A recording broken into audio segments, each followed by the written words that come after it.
Hello everyone, welcome into my class.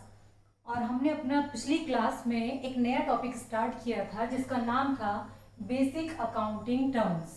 और basic accounting terms क्या हैं कि जो हमारे बिजनेस की लैंग्वेज में, कॉमर्स की लैंग्वेज में जिन टर्म्स को यूज़ किया जाता है उन्हें हम अकाउंटिंग टर्म्स कहते हैं। पिछली क्लास में हमने 5 टर्म्स पर बात की थी जिसमें capital, drawings, transaction, account etcetera etcetera हमने डिस्कस किए थे। आज हम अगली 5 टर्म्स पर बात करने वाले हैं जिनमें हमारी सबसे पहली टर्म है गुड्स। गुड्स क्या होता है? देखिए, नॉर्मली तो गुड यूज करते हैं हम, इंग्लिश में वर्ड होता है गुड, GOOD, गुड। गुड मतलब अच्छा। लेकिन जो बिजनेस की लैंग्वेज होती है, जो कॉमर्स की लैंग्वेज है, वहां पर गुड नहीं, गुड्स होता है, GOODS, गुड्स। गुड्स का प्रॉपर मीनिंग होता है, अगर हम कहें तो माल। माल क्या? The things which are purchase for resale. First point इसमें मेन है रीसेल, और used for making the finished products for sale. मतलब क्या हुआ यहाँ पर कि कोई भी ऐसा सामान जिसे आप या तो बेचने के लिए खरीद रहे हैं या तो फिर आप उसे इसलिए खरीद रहे हैं कि आप उससे अपना फिनिश्ड गुड्स तैयार करेंगे। मतलब आपको जो प्रोडक्ट बनाना है उसके लिए आपको दूसरी चीज की जरूरत है, आपने वो खरीदा तो वो आपके लिए गुड्स है। उससे आप अपना फिनिश्ड प्रोडक्ट्स तैयार करेंगे और उसके बाद उस गुड्स को आप सेल कर देंगे। फिनिश्ड प्रोडक्ट जो आपका तैयार हुआ है उसको आप मार्केट में सेल कर देंगे। कहने का मतलब सिर्फ इतना है कि गुड्स खरीदने का जो मेन पर्पज होता है वो होता है रीसेल। अब चाहे तो आप उसे एज इट इज फॉर्म में सेल करें कि आपने किसी से कम पैसों में खरीदा और आगे आपने उसे थोड़े प्रॉफिट पर सेल कर दिया, या तो फिर आपने किसी से कच्चा माल खरीदा, उसे आपने फिनिश्ड में कन्वर्ट किया, आफ्टर दैट आपने उसे रीसेल कर दिया। तो गुड्स मीन्स माल जिसमें आप अपना बिजनेस कर रहे हैं। कोई भी ऐसी चीज जिसे आप अपने बिजनेस में खरीदते बेचते हैं वो आपका क्या है? गुड्स, जिससे आप प्रॉफिट अर्न करते हैं। ठीक है। सेकंड है purchase. Only goods taken for resale और production of finished goods for sale. It includes both cash and credit purchase. मतलब क्या? ये इंटर रिलेट हो गए, गुड्स, परचेज, सेल, सब ये टॉपिक इंटर रिलेट है। मैंने केवल वही टर्म्स उठाई हैं जो एक दूसरे से रिलेट करती हैं ताकि टॉपिक को आप इजीली समझ सकें और कुछ भी आपके समझने से बचा ना रहे।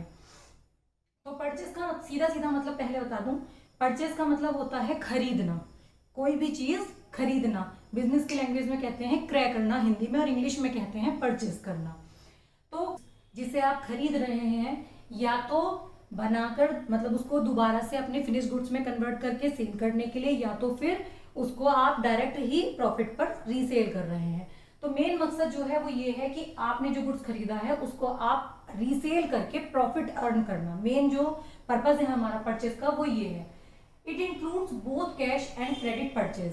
परचेज में आपके नकद खरीदना और उधार खरीदना दोनों इंक्लूड होते हैं। एक विशेष बात जो ध्यान रखने की यहाँ पर यह है वो ये है कि जो आपकी परचेज है वो केवल गुड्स को इंक्लूड करती है। मतलब अगर आप गुड्स खरीदते हैं, चाहे वो रॉ मटेरियल है चाहे वो फिनिश्ड प्रोडक्ट है, तो वही आपका परचेज कहलाएगा। अगर आप कोई एसेट खरीद रहे हैं, जैसे आपने बिल्डिंग परचेज की, कोई टाइपराइटर परचेज किया, कोई मशीन परचेज की, कोई लैंड परचेज की, these are not include in purchase.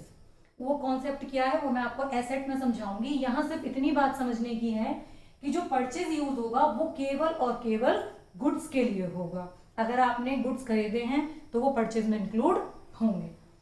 उसके बाद आते हैं अगली terms, purchase return. The goods you have purchased return to its seller और supplier due to any reason like as bad quality, not as per instruction, damages etcetera. It also called return outward.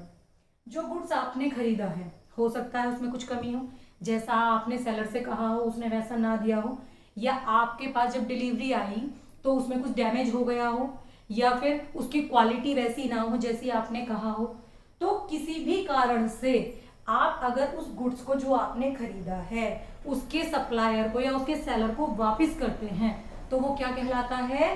Purchase return. मतलब हमने खरीदा हुआ माल वापस कर दिया, that is called purchase return. और इसे हम क्या कह सकते हैं?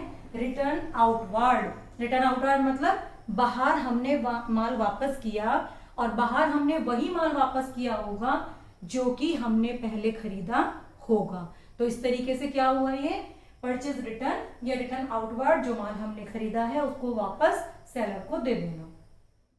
नेक्स्ट हमारी टर्म आती है सेल्स। वैसे तो सभी समझते हैं सेल्स क्या होती है। सेल्स मतलब बेचना। Sales means the ownership of goods transfer to buyer. It includes both cash and credit sales. The term sales used only for goods, not assets. लगभग सभी इंटर रिलेट हैं, आपको लग भी रहा होगा, तो कॉन्सेप्ट सबका एक साथ क्लियर हो जाएगा। सेल्स का क्या मतलब है? सेल्स का मतलब है कि जो गुड्स आपके पास है आपने उसकी ऑनरशिप किसी और को ट्रांसफर कर दी। ऑनरशिप मतलब अब आप उसके मालिक नहीं रहे हैं, आपने सामने से पैसे ले लिए हैं और सामान सामने वाले को दे दिया, तो मालिक अब कौन हो गया? जिसे आपने बेचा।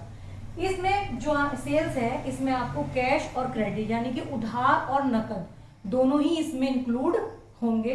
और यहाँ भी वही रूल अप्लाई होगा कि जैसे परचेज केवल और केवल गुड्स के लिए यूज होता है, वैसे ही सेल्स भी केवल और केवल गुड्स के लिए यूज होगा, एसेट के लिए यूज नहीं होगा। मतलब अगर आपने मान लीजिए कोई पुरानी मशीन बेच दी है तो आप वहां पर सेल्स यूज नहीं कर सकते। आप केवल और केवल परचेज और सेल्स दोनों ही वर्ड केवल और केवल गुड्स के लिए यूज करेंगे। गुड्स मतलब जिस चीज में, जिस आइटम में, जिस थिंग में, जिस वस्तु में आप अपने बिजनेस को करते हैं, जिसमें आप लेन देन करते हैं, जिससे आप प्रॉफिट अर्न करते हैं, वो आपका गुड्स है। उस गुड्स को खरीदना आपके लिए क्या है? परचेज। और उसे बेचकर, चाहे वो आप उसे फिनिश्ड में कन्वर्ट करें या एज इट इज उसको बेचें, उसको बेचकर जो आप अर्न करते, जो सेल करते हैं वो सेल होती है आपकी, और उससे जो आप कमाते हैं वो आपका प्रॉफिट हो गया। लास्ट हमारा क्या है? अगली term sales return. The goods you have sold to customers and they return it to you called sales return or return inward. Very simple. जो गुड्स आपने किसी को भेजा है सेल्स की फॉर्म में, तो उसमें भी ऐसा हो सकता है कि जैसा सामने वाले ने बोला हो आपने वैसा ना दिया हो, या रास्ते में जाते समय उसमें कुछ डैमेज हो गया हो, या वो एज पर इंस्ट्रक्शन ना हो। तो जैसे आप परचेज रिटर्न करते हैं वैसे सामने वाला भी किसी भी कारण से आपका माल आपको लौटा सकता है। तो ये आपका क्या कहलाता है? सेल्स रिटर्न, जिसे हम क्या कह सकते हैं? दूसरा रिटर्न इनवार्ड। इनवार्ड मतलब आना। तो यानी कि जो माल वापस आया, और माल वापस कौन सा आएगा? जो आपने पहले दिया होगा। और दिया क्यों होगा? आपने सेल की है, तो जो आपने सेल की है वो गुड्स आपका लौट कर आ रहा है, तो वो कहलाएगा सेल्स रिटर्न या रिटर्न इनवार्ड। तो आपके ये 5 टर्म्स जो हैं आज कंप्लीट हो गए हैं। इसके साथ थैंक यू सो मच।